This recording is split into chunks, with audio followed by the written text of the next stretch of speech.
우리나라의 제조 산업을 40여 년간 이끌어온 한 연구기관이 있습니다.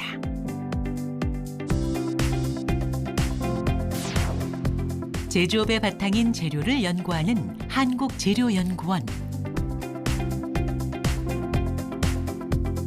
소재 자체를 개발하는 것도 굉장히 중요하지만 이제는 기술 자립화와 기술의 독립이 필요한 때입니다. 소재 원천 기술 개발뿐만 아니라 기술 지원에도 앞장서고 있는 한국재료연구원을 만나봅니다.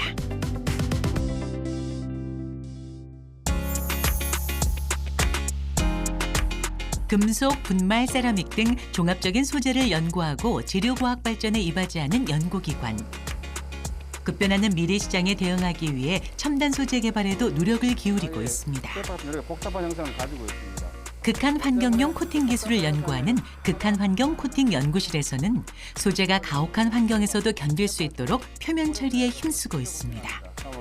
극한 환경 코팅 연구실은 플라즈마를 기반으로 표면 처리를 하는 전문 연구실입니다. 크게 고온 1350도씨 이상의 극고온 코팅, 그리고 상온에서 500도까지 활용되는 DLC 코팅 기술, 그리고 근래에 극저온 환경이 대두되고 있습니다. 그래서 마이너스 250도 이하까지 사용할 수 있는 극저온 코팅 기술을 개발하는 곳입니다.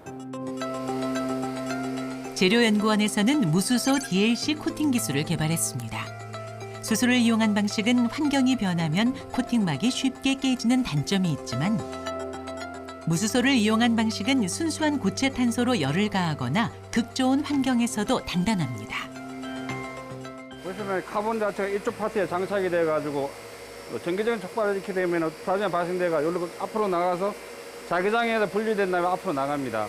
대부분 다이아몬드 라이트 카본 같으면 가스를 많이 사용하는데 저희는 카본을 사용한 기술입니다. 그 때문에 훨씬 가스를 사용한 DLC를 만드는 것보다는 더 단단하고 더 오래 쓸 수 있는 물질을 만들 수가 있는 상황이 되겠습니다. 무수소 DLC 코팅은 몇 가지 절차를 거치는데요. 먼저 산화막을 제거해 금속 표면을 매끄럽게 만들어줍니다. 그다음 DLC 코팅 시 접착력을 높이기 위해 다른 금속 물질로 1차 코팅을 해줍니다. 마지막으로 플라즈마를 활용한 코팅을 마치면 보다 단단해집니다. 제가 원하는 시간만큼 짧게는 뭐 1시간부터 길게는 24시간, 48시간까지 코팅할 수 있다 보니까 얇은 망이라 이렇게 후막까지 코팅 가능하게 되었습니다. 예전 같으면 얇게 코팅하다 보면은 똑같은 DLC라도 얇게 레인보우 색깔을 코팅할 수밖에 없을 상황이지만 지금 후막과 코팅을 검게 코팅할 수 있습니다. 요가 공구 같은 경우는 실제로 사용하다 보면 비철이나 알루미늄 같은 가공하게 되지만 굉장히 이행에 대한 집중을 했었고, 여기 검게 코팅함에 따라 가지고 좀 더 메마무성이 큰 부분들, 탄소 섬유도 강화해주다 보면 훨씬 오래 사용할 수 있는 상태가 되는 것이 되겠습니다. 두껍게 코팅을 하다 보면 휘어지거나 깨지는 등 형상이 달라지는 경우에도 코팅은 그대로 유지됩니다. 이 강력한 코팅력 덕분에 반도체 웨이퍼는 물론 높은 내마모성을 필요로 하는 자동차의 크랭크축 등 다양한 분야에 활용될 수 있습니다. 우주 환경에서도 적용될 수 있을 만큼 미래 세대를 선도하는 기술로 손꼽히고 있는데요.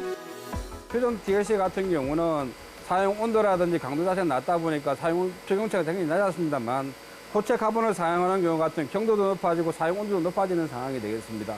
그리고 예를 들면 우주 시대를 말하고 있지만 달에서 뭔가 기계를 움직인다 그랬을 때 윤활제를 사용할 수 없는 경우에 저희는 카본 코팅을 사용하다 보면은 훨씬 더 오래 사용할 수 있고 끼는 없이도 사용할 수 있는 것이 되기 때문에 필요하다고 생각합니다. 뛰어난 성능으로 에너지 절감에도 기여했습니다. 본기술 관련해가지고 저희 재료연구원에서 1등 기술이라고 이온소스 기술하고 그다음에 코팅 기술을 받았고요. 그 국가에서는 과학기술훈장, 웅비장을 2017년에 제가 받았습니다. 기술 개발을 주도한 김종국 연구원은 최고 권위의 과학기술 훈장을 받는 영예를 안는가 하면 과학기술 발전에 기여한 대표 기술자로 주목받고 있습니다.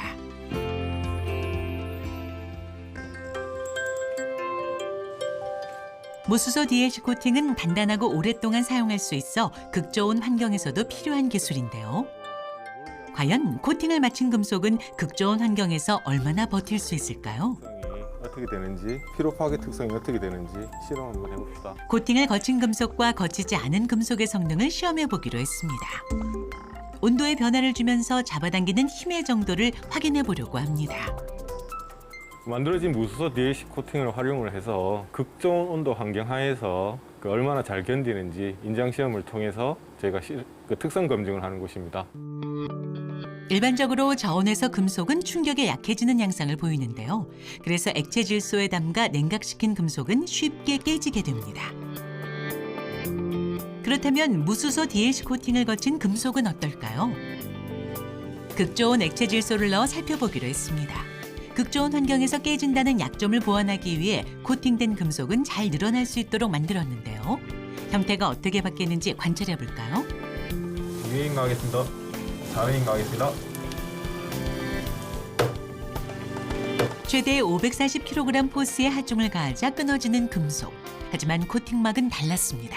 보시는 것처럼 인장의 축방형으로 균열이 생긴 것을 확인할 수가 있지만 끊어짐이 없는 것으로 봐서 매우 우수한 밀착 성능과 사용 성능이 되겠습니다. 일반적인 코팅품 같은 경우에는 극저온 환경에서 노출되었을 때 어떤 코팅막으로서의 기능이 할 수 없는 것을 알 수가 있습니다. 극한 환경 인프라를 결정짓는 무수소 DLC 코팅. 고난도의 기술력이 필요한 상황에서 세계의 선두를 달리고 있습니다. 저희 실험실에서 진행하고 있는 무수소 DLC 같은 경우에는 실제 독일의 프라운호퍼 연구소 그리고 한국의 한국재료연구원 두 곳만이 후막화 기술 그리고 무수소 코팅에 대한 원천 기술을 보유한 국가로 지정이 되어 있습니다. 현재 선의의 경쟁을 펼치고 있고요. 특히 산업적 적용 다변화를 위한 연구를 위해서 지금 열심히 달려가고 있는 상태입니다. 그렇다면 초고온 환경에선 어떨까요? 이번에 새로 코팅한 세라믹 코팅인데 이제 코팅한 거하고 열 충격 특성이 어떤지 이제 알아보고 싶어서 실험을 해보고 싶거든.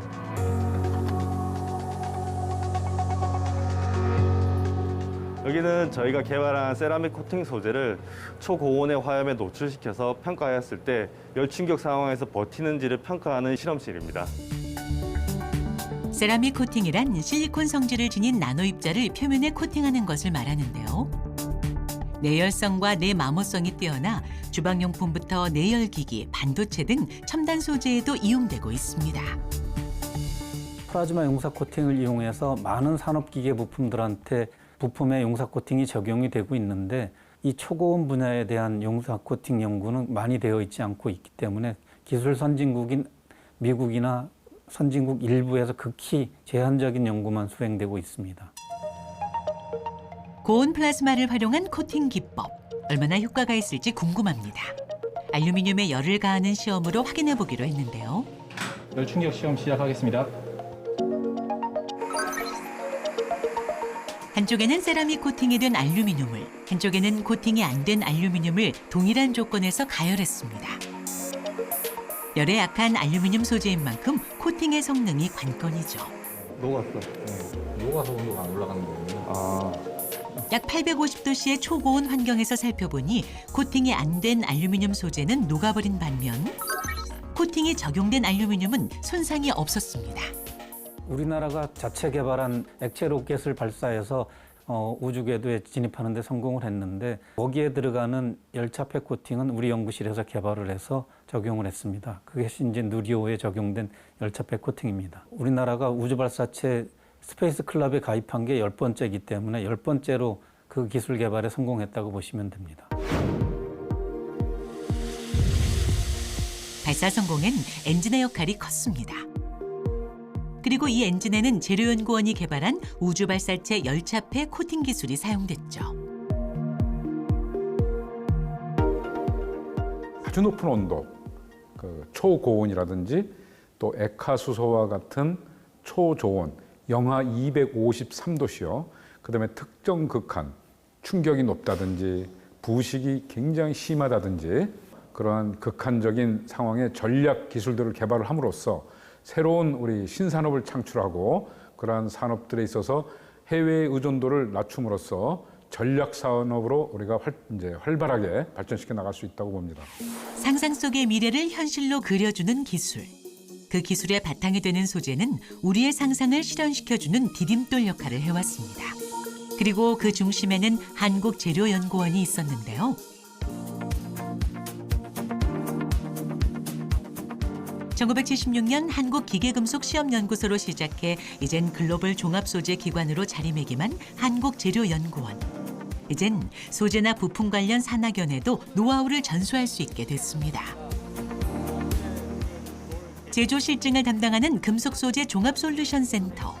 소재의 성능을 평가해 볼 수 있는 곳입니다. 예, 맞습니다. 예.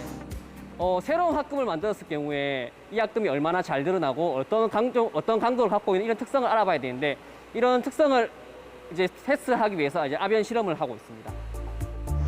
SM25시 탄소강 아변 시작하겠습니다.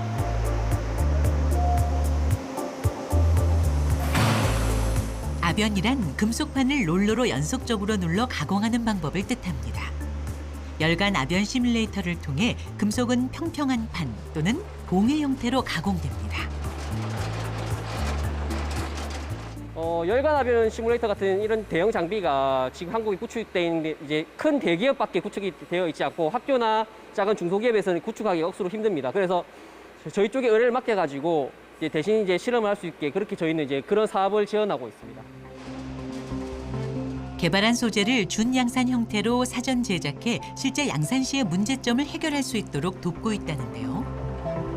열간 아변 시뮬레이터는 최고 가열 온도 1,500도, 아변 하중 600톤급으로 거의 모든 금속 소재에 열간 아변과 제어 냉각이 가능한 장비입니다. 지금 이거 보시면은 지금 같은 경우에는 다 식은 시편 같지만은 지금도 온도가 600도에 700도 정도 뜨거운 시편입니다. 지금 여기에 지금 이렇게 종이를 갖다 대면 이게 종이가 시편이 아마 타는 게 좀 이따 보실 거거든요. 지금 열처리로에서 꺼낸 거는 1200도에서 꺼냈고요. 최종 파이널 온도는 아마 800도 정도로 예상을 하고 있습니다. 아, 지금 이게요? 지금 이 정도는 이제 더 좀 식어서 한 500도, 600도 정도 생각하시면 될 것 같습니다. 아, 까매서 그냥 다 식은 줄 알았는데. 아닙니다. 가까이 다가가면 엄청 뜨겁습니다. 열간 아변 시뮬레이터 이외에도 총 5종의 장비가 더 있다는데요. 최고 2000도에서 2000기압까지 고온과 고압을 가해 기공 등의 내부 결함을 없애고 밀도를 높이는 고온 등방 가압 장비도 대표적입니다. 장비가 고가이다 보니까 기업에서 활용할 수 있는 기회가 많이 없습니다. 그래서 그 기회를 저희가 제공하고자 기업보다 좀 더 저렴한 가격으로 저희들은 아주 소량인 경우라도 기업에서 원하면 적극적으로 도와주고 있습니다. 다양한 재료를 연구하는 곳인 만큼 지원하는 장비도 다양합니다. 진공 상태에서 합금을 녹이는 장비, 낮은 압력을 가해 제조하는 장비 등 무궁무진한 활용도를 자랑하는데요. 재료의 특성에 따른 실증으로 제품의 성능을 높일 수 있습니다. 제조 실증 장비들을 가지고 단순 활용하는 지원도 가능하지만 최종 수요가가 요구하는 추가적인 제조 실증이라든지 혹은 신뢰성 평가라든지 이런 요구 사항들이 있으면 우리 연구원이 보유하고 있는 다른 장비들이나 다른 그 보유 기술들을 활용할 수 있도록 융복합적으로 지원해 줄 수 있습니다. 장비를 실제로 활용해 본 기업 측의 반응은 어떨까요? 가스터빈 부품을 제작하는 부산의 한 기업을 찾았습니다. 제품 양산 이후에도 필요한 기술을 지원해주는 것 또한 재료연구원의 역할인데요.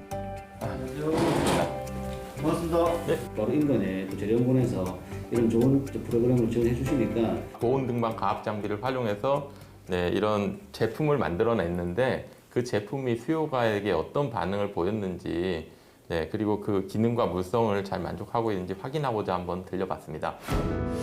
가스터빈은 고온 고압의 가스를 견디며 전력을 생산해내는 내연기관인데요. 그중에서도 핵심 부품인 블레이드와 베이는 고온과 고압, 빠른 회전을 견뎌야 하는 부품입니다. 때문에 한국재료연구원의 고온 등방 가압 장치를 이용해 사전에 제품의 성능을 시험해 볼 수 있었죠. 발전용 가스터빈 항공유 같은 경우는 국내 기술이 아직까지 조금은 부족했기 때문에 해외에서 이제 아주 선진 큰 OEM 회사에서 전량 수입하는 형태로 이제 사용을 했었고요. 이제 국가에서 조금씩 R&D를 장려하면서 저희 같은 기업에서 개발을 하게 되고 조금씩 이제 국산화 대체를 하고 있는 형태입니다. 성능 향상을 위해 개발 이후에도 검증 단계를 거치는데요. 기술 패권을 놓고 있는 사안이라 철저한 보안 속에 이루어집니다. 하면은 또 문제가 생기고 작게 어떤 제품에 결함이 있을 때 소비자에게 AS를 지원하듯 한국재료연구원은 이렇게 적극적인 서비스를 지원하고 있습니다. 저희가 가지고 있는 장비들이 주로 다품종 소량 생산에 특화되어 있다고 보시면 됩니다. 그래서 기업에서는 단발적으로 한 번씩 이런 장비들을 활용함에 있어서 어떤 주저하는 경우들이 많이 있습니다. 저희는 공공 인프라적으로 그걸 지원해야 되는 미션이 있기 때문에 주저하지 마시고 저희 홈페이지나 어떤 장비 담당자들한테 연락을 주시면 성심성의껏 대응해 드릴 수 있습니다. 다품종 소량 생산이라는 특성에 맞게 현재 8종의 추가 장비를 구축할 예정에 있는데요. 국가 경쟁력을 결정짓는 핵심 부품을 개발해 기술의 국산화와 자립화에 기여하고자 합니다. 우리 기업들이 이제는 그러한 그 연구 개발을 통해서 실용화까지 이루어가는 그야말로 기업가 정신을 함께 나누는 그러한 기회가 될 것이고요. 특히 중소기업은 이제 중견기업, 중견기업은 대기업으로 전환할 수 있는 아주 대형 사업들을 잘 이 센터를 통해서 이루어 나갈 것으로 생각이 됩니다. 공공의 이익을 위해 앞장서는 재료연구원은 보건복지 분야에도 힘쓰고 있습니다. 코팅 준비 잘 되고 있어요? 네, 박사님. 지금 장비 진공 완료되었고 바로 이온빔 실험 가능합니다. 항균, 항바이러스 등 2019년부터 방역 기술을 연구하는 곳인데요. 여긴 나노표면 재료 연구본부의 실험실입니다. 이 실험실에서는 뒤에 보이는 롤트롤 장비를 이용해서 구리와 같은 물질을 코팅을 하는 실험을 수행하고 있습니다. 어느새 우리 일상의 필수적인 존재로 자리한 마스크. 마이크 덮개나 공기청정기 등의 일상 제품에서도 코팅만으로 항균 기능을 갖기 위한 연구가 진행됩니다. 이 마스크에 보시면 이렇게 구리가 코팅되어 있는 그런 모습을 보실 수가 있습니다. 구리가 항균 항발성은 굉장히 잘 알려져 있고요. 이걸 마스크에 코팅하기 위해서는 몇 가지 기술이 필요합니다. 그거를 이제 도와주는 게 이 옆에 있는 이온빔 소스라는 게 되겠고요. 이 이온빔 소스를 이용해서 표면 처리, 표면 개질을 하게 됩니다. 그렇게 하게 되면은 구리가 마스크 표면과 강하게 붙게 코팅을 할 수가 있고요. 그렇게 되면 이렇게 구리가 코팅되어 있는 마스크를 제작을 할 수가 있었습니다. 이온빔 처리 여부가 코팅력을 결정한다고 해도 과언이 아닙니다. 직접 한번 확인해 보겠습니다. 2개의 구리 코팅 마스크에 한 곳은 이온빔 처리를 하고 한 곳은 처리를 하지 않았는데요. 마스크 표면에 테이프를 붙이면 구리가 얼마나 붙을까요? 보시면은 그 이온빔 처리가 되지 않은 마스크에서는 구리가 많이 떨어져 나온 모습을 보실 수가 있지만 이온빔 처리가 된 마스크에서는 구리가 하나도 떨어져 나오지 않고 깔끔한 그 테이프 접착면을 보실 수가 있습니다. 구리 코팅에 이온빔 처리까지 숨쉬기에 불편하지 않을까요? 그래서 써봤습니다. 편하게 숨쉬고 있는 연구원의 모습을 확인할 수 있었습니다. 숨 쉬는데 전혀 불편함이 없이 KF94 마스크와 유사한 그 통기성을 가지고 있는 그런 마스크의 제작이 완료된 모습입니다. 항바이러스 효과와 실용성을 동시에 사로잡은 비결, 정답은 나노에 있습니다. 일반적으로 코팅하는 구리의 두께는 50 마이크로 나노미터. 이온빔 소스를 거치면 얇고 밀착력 높은 코팅이 완성됩니다. 보시면 이 안에 이제 필터 원단이 걸려 있고요. 이 뒤쪽으로 쭉 지나가면서 이온빔 처리 그리고 구리 코팅이 되면서 항균 항발효성이 있는 필터 원단이 완성이 되게 됩니다. 이렇게 만들어진 필터 원단은 롤투롤 장비를 통해 대량 생산까지도 가능해지는데요. 모양과 관계없이 필터를 적용할 수 있다는 장점 때문에 다양한 재료로 활용이 가능합니다. 이게 어떤 물질, 그 필터가 같은 고분자 물질과 구리를 접합을 하는 기술이었고요. 이걸 더 나아가게 되면은 금속과 금속, 금속과 아니면은 고분자, 고분자와 고분자 서로 다른 이종 소재를 접착제 없이 접합을 할 수 있는 기술의 시작입니다. 이것은 미래의 이제 친환경의 기술에서도 굉장히 중요하기 때문에 앞으로도 계속 연구 개발이 수행되어야 할 일입니다. 오늘 어떤 테스트 하는 거지? 과학 특성 평가를 해보기 위해 지금 코팅액에 그 첨가제를 희석하고 있습니다. 그럼 오늘 사용하는 필름은 하드 코팅 필름인가요? 예, 차별로 편차를 확인하고 경향성을 확인할 예정입니다. 네, 여기는 항균 항발효성 첨가제를 제작을 해서 필름이나 플라스틱, 섬유, 페인트 등에 적용을 해서 항균성이 잘 나오는지를 평가하는 실험실입니다. 재료연구원의 연구소 기업이 만든 액상형 항균 항바이러스 첨가제. 만들어진 코팅액에 첨가제를 추가하기만 하면 완성되는데요. 첨가제를 하드 코팅액에 넣는 연구원. 그런데 너무 조금 넣는 거 아닌가요? 다 넣으신 거예요? 예. 비싸서 조금 넣는 거예요? 아니요. 이게 저희가 1웨이트%만 첨가해도 이만큼만 첨가해도 충분히 항균과 항바이러스 특성이 나오기 때문에 이만큼만 첨가해도 충분합니다. 액상이 흘러나오는 것을 막기 위해 뚜껑을 꼭 닫아주고 첨가제와 코팅액이 잘 섞이도록 해줍니다. 과연 잘 섞였을까요? 혼합성이나 상용성은 아주 좋은 것 같네요. 이렇게 혼합된 첨가제는 높은 금속 이온이 발현돼 뛰어난 항균력을 보이게 되는데요. 항균, 항바이러스 소재로 작용하는 금속 화합물, 특수 첨가제 그런 조합들을 잘 적용을 해서 호모 믹서라는 높은 생산성을 가진 교반기를 이용해서 높은 생산성과 또 높은 효율을 발휘할 수 있는 소재로 개발하였습니다. 이때 물에 잘 녹게 하는 은화합물을 넣고 교반기로 섞어주는 것이 중요합니다. 주변에서 쉽게 찾아볼 수 있는 항균 필름이 필요한 소재들. 하지만 물체의 외관도 성질도 다양하다 보니 부작용 없이 적용하기에는 쉽지 않았습니다. 기존의 항균 필름은 제품이 쉽게 훼손이 되고 항균 코팅 같은 경우도 지속성이 굉장히 짧고 또 표면을 부식하는 문제가 있습니다. 저희는 이런 문제점을 해결하기 위해서 필름이나 코팅 형태가 아닌 첨가제 형태로 제작을 해서 방역 제품을 만들었다고 보시면 되겠습니다. 액체 몇 방울로 항균 효과를 내는 항균 항바이러스 첨가제. 과연 항균력은 얼마나 있을까요? 대장균을 배양한 뒤 첨가제를 넣은 접시와 그렇지 않은 접시를 비교해 보겠습니다. 항균 테스트한 결과를 보고 있습니다. 대장균으로 진행하였고요. 저희 거를 넣지 않는 거는 보시다시피 콜로니가 많이 자라게 됐고 저희 거를 넣은 것은 거의 콜로니가 자라지 않게 되고 있습니다. 첨가제를 넣었을 때와 넣지 않았을 때 대장균의 증식 상태를 비교해 봤는데요. 첨가제를 넣지 않은 접시에는 대장균의 증식이 빠른 것을 확인할 수 있었습니다. 많게는 수십만 마리의 대장균이 증식해 있었는데요.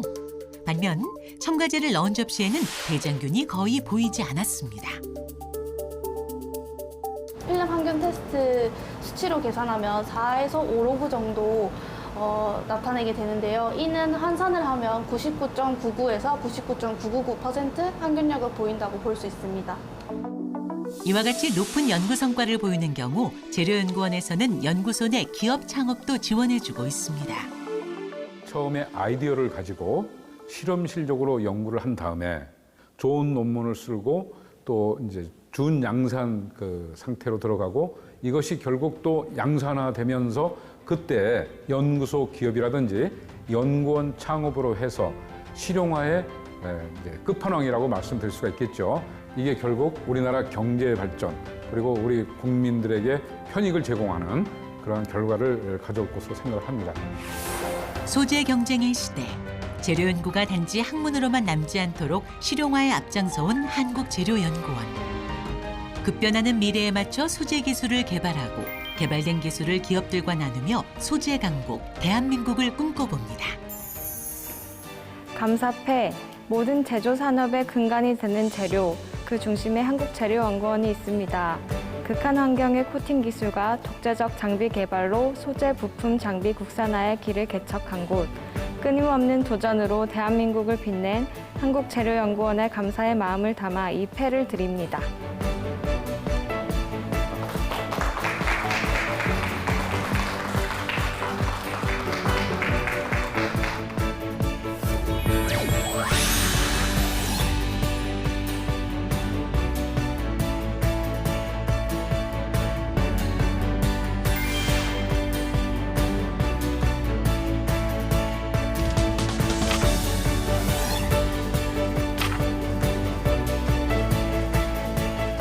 소재를 선점하는 자 세상을 지배한다.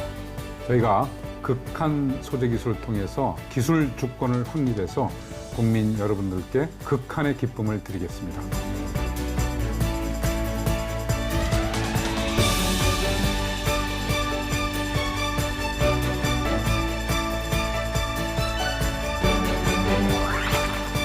무대를 준비하는 자